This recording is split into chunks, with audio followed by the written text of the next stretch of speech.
All right, guys. Welcome to the Sales Manager Academy podcast. My name is Omar. I'm your coach for today. And today I want to talk about the power of gratitude, right? Um, Now, my background's been in leadership in sales. I've been doing this for about 20 years now.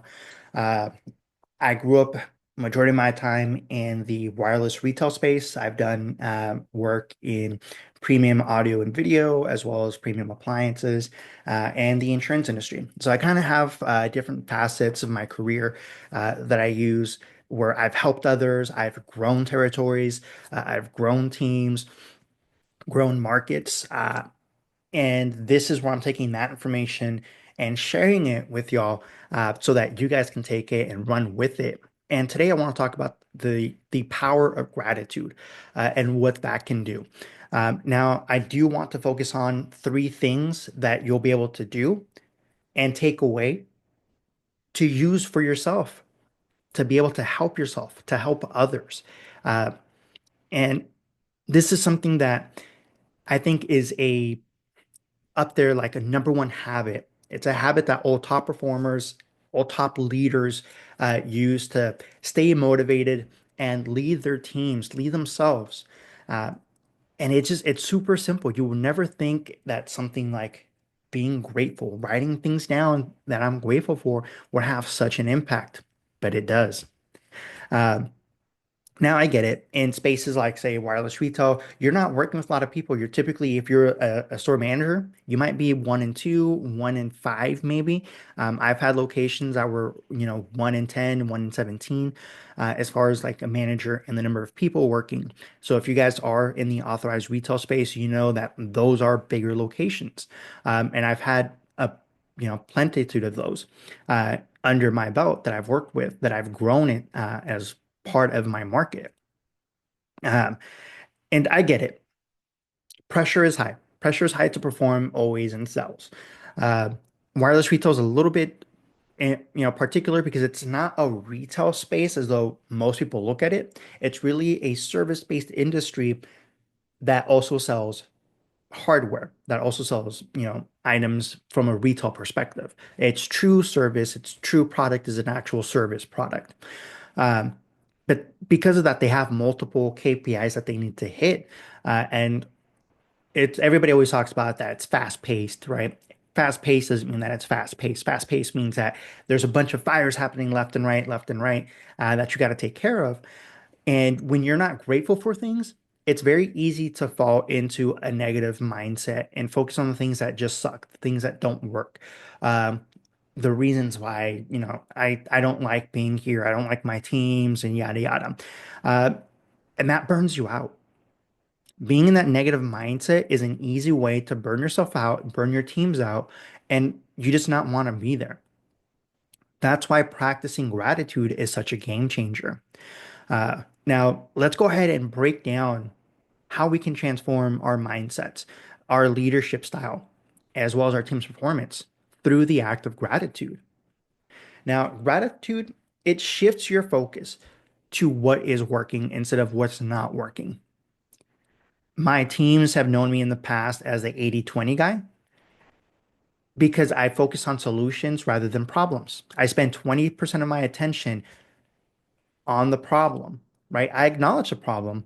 I don't say stuck in the problem. I say acknowledge the problem, understand that this is the issue, put all your attention and effort on that 80% on finding solutions. I'm not saying the solution is always going to be the answer that we're wanting, right? Or that the first solution we're trying to work towards is the answer. What I'm saying is that by putting and focusing on that, it allows me to focus on other things that may work and move away from the stuff that isn't working. Now, an easy way to do this for yourself is super simple. Write one thing that you're grateful for when it comes to your team, when it comes to your market, when it comes to your job, your position. Um, Maybe it's a rep that step up. Maybe it was a customer interaction that went well that you happened to observe, uh, or just having a solid team that shows up.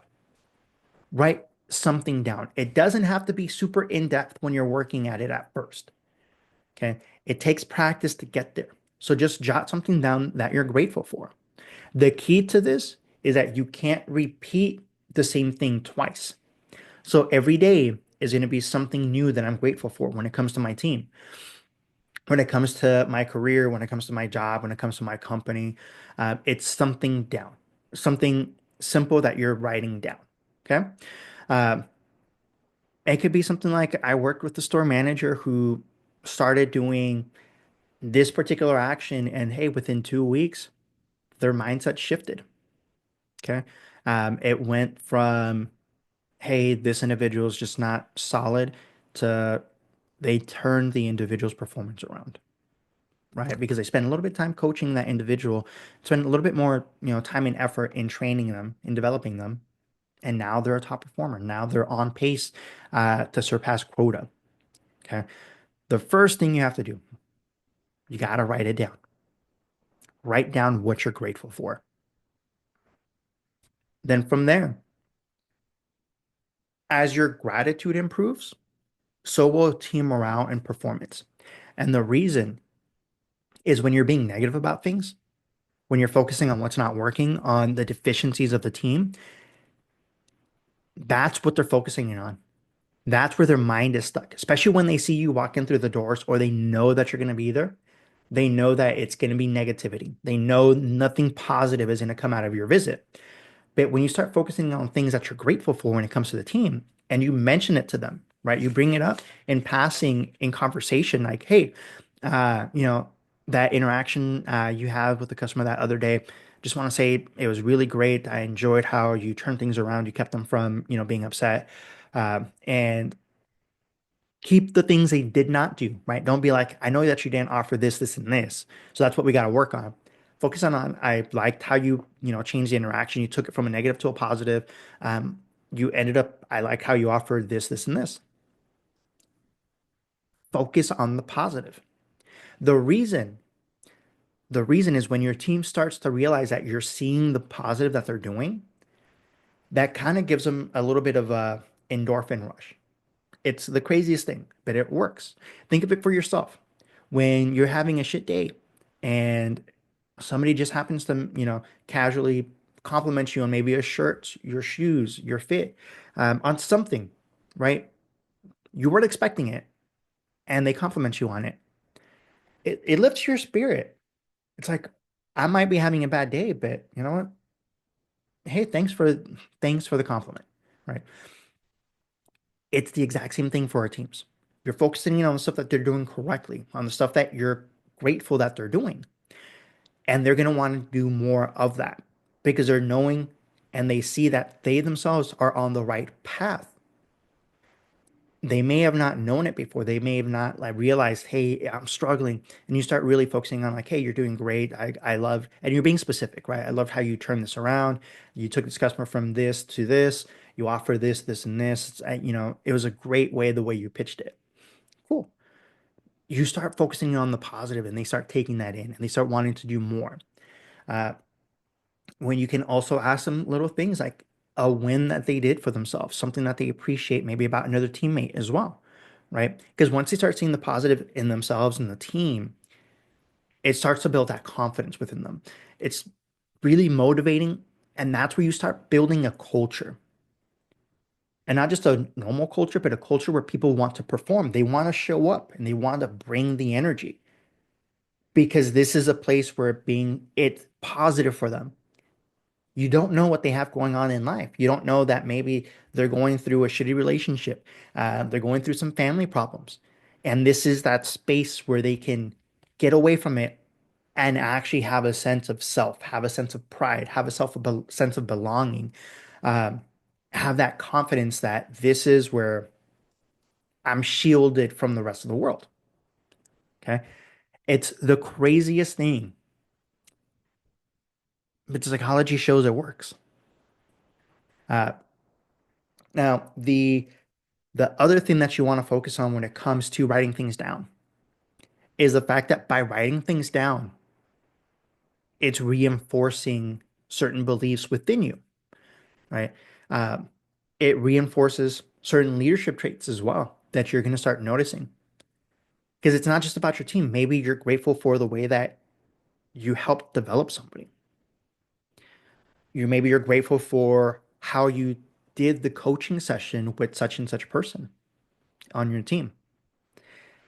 So you start really focusing in on that. You start seeing how the positivity that you're bringing, the things that you're focusing on in a positive manner, is bringing about change faster than when you were being negative about it.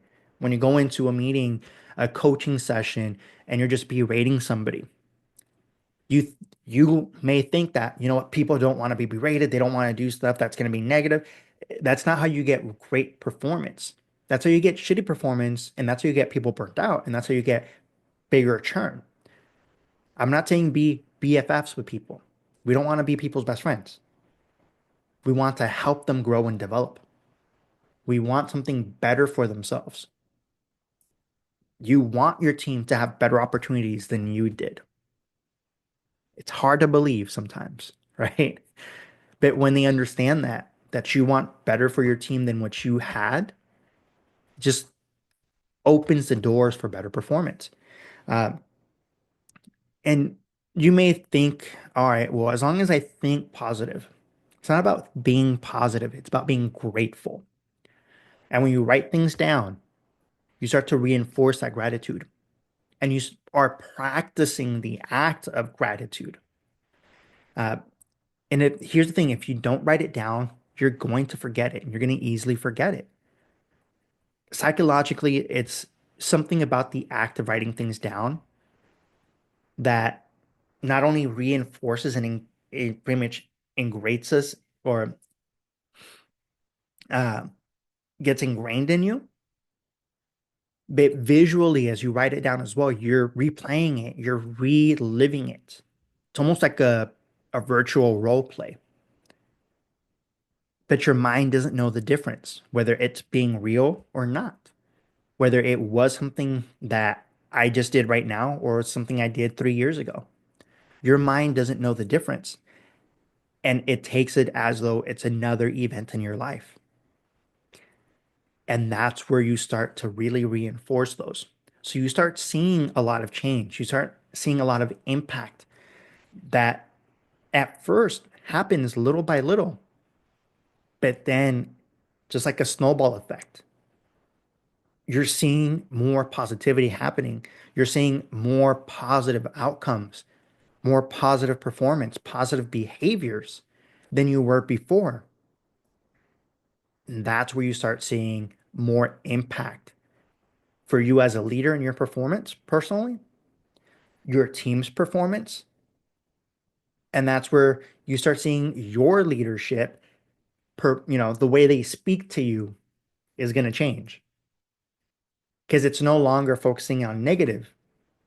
You now have really great positive stuff to bring to light that's showcasing itself for you and your leadership style.